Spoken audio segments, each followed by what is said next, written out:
Welcome back to my channel, The Zoofi Zoologies. Today's topic is most interesting topics and relatable to my previous video, the general and the basic structure of the genes.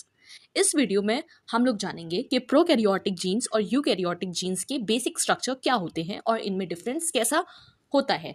साथ ही साथ इस video में हम लोग जानेंगे पॉलीसिस्ट्रॉन्स, मोनोसिस्ट्रॉन्स, इसके बारे में भी। पिछले वीडियो में मैंने आपको जनरल स्ट्रक्चर ऑफ जीन समझा दिया था, but in this particular video हम लोग पर्टिकुलरली बात करेंगे prokaryotic genes and eukaryotic genes की। So let's start the video. जब मैंने लास्ट वीडियो में आपको बताया था कि जनरल स्ट्रक्चर ऑफ जीन के पास 3 टाइप के पार्ट्स होते हैं, ठीक है। पहला होता है promoter and second is coding sequence and third one is terminator. Promoter वो रीजन होता है जहाँ से कुछ बाइंडिंग फैक्टर्स कह लें या कुछ बाइंडिंग साइट्स आकर जुड़ती हैं ताकि आगे वो प्रोसेस बढ़े, और कोडिंग रीजन वो रीजन होता है जहाँ से प्रोटीन बनना स्टार्ट हो जाता है और बेसिकली हमें प्रोटीन उसी कोडिंग सीक्वेंस से ही सिंथेसिस होता है।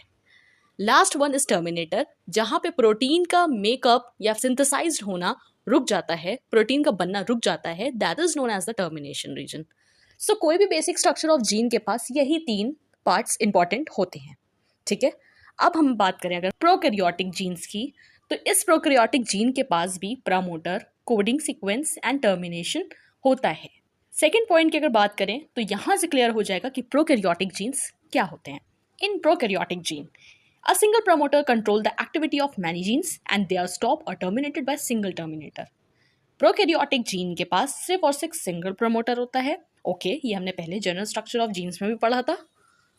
और वो सिंगल प्रमोटर कंट्रोल करता है बहुत सारे जीन्स की एक्टिविटी को। जीन क्या होता है, अब इस पे आते हैं। डीएनए का वो स्मॉल सेगमेंट को जीन कहते हैं जो हमारा आरएनए बनाने में हेल्प करता है। तो वो जो डीएनए के अंदर स्मॉल स्मॉल सेगमेंट्स अलग अलग जीन्स के प्रेजेंट हैं, ठीक है, तो वो अलग अलग जीन्स के जो फंक्शंस हो रहे हैं उनमें से जो प्रोटीन बन रहा है उन सब को कौन कंट्रोल कर रहा है? सिर्फ और सिर्फ एक प्रमोटर, सिंगल प्रमोटर होता है जो रिस्पॉन्सिबल होता है फॉर द मेनी जीन्स, और ये जाकर स्टॉप हो जाता है bye a single terminator.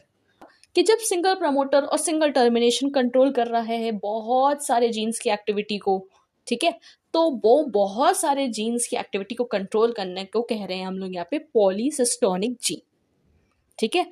Poly means बहुत सारे, सिस्टोनिक जीन्स यानी कि पॉलीसिस्टोनिक जीन्स, एक जीन्स के स्ट्रक्चर में बहुत सारे सिस्टोन्स प्रेजेंट हैं जो रिस्पॉन्सिबल हैं बहुत सारे प्रोटीन के सिंथेसिस में, और जिनका कंट्रोलेशन सिर्फ और सिर्फ एक प्रमोटर और एक टर्मिनेटर से हो रहा है, ठीक है।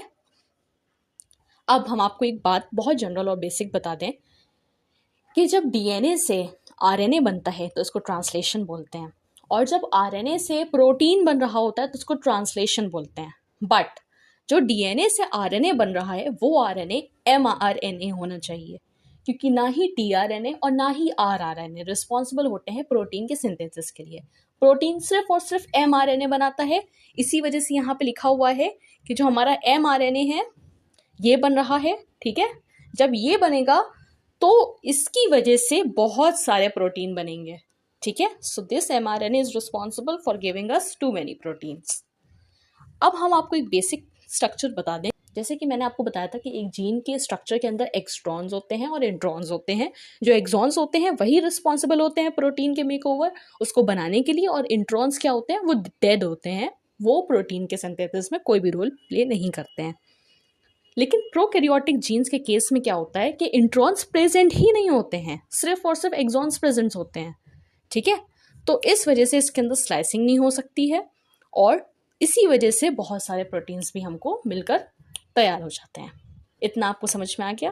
अब हम लोग बात करते हैं the structure of eukaryotic gene की। यूकैरियोटिक जीन में बेसिकली क्या हो रहा है, इसके पास भी वही 3 पार्ट्स प्रेजेंट हैं, the promoter, coding and termination.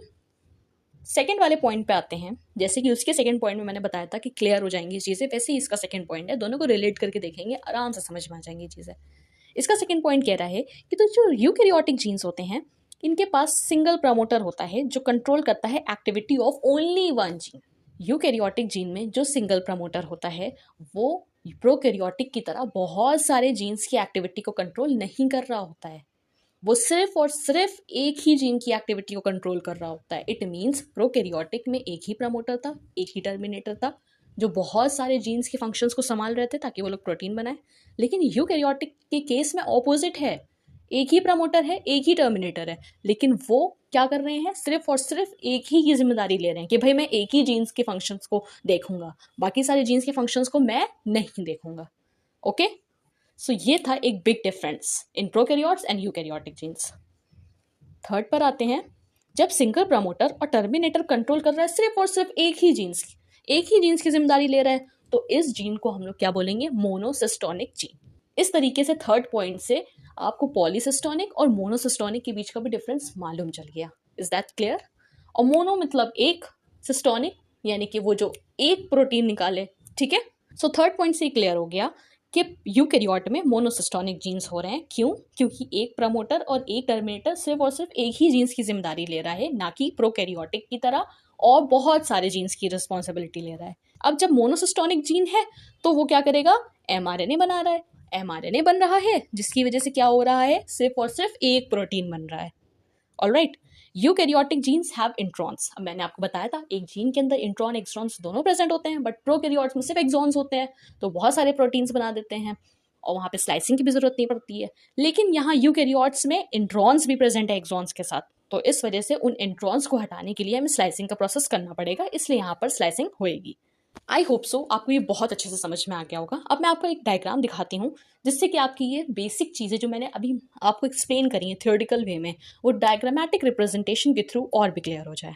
सो आप जैसे कि इस डायग्रामेटिक रिप्रेजेंटेशन में देख सकते हैं, प्रोकैरियोट्स के जीनिक स्ट्रक्चर में सारे एक्सॉन्स हैं, there is no introns, like तभी ये सारे एक्सॉन्स बहुत सारे प्रोटीन का सिंथेसिस कर रहे हैं, ठीक। But in case of eukaryotic genes, इसके स्ट्रक्चर्स में एक्सॉन्स इंट्रॉन्स दोनों प्रेजेंट हैं, इसीलिए आरएनए प्रोसेसिंग करेगा ताकि इंट्रॉन्स को वो रिमूव कर सके, ठीक है।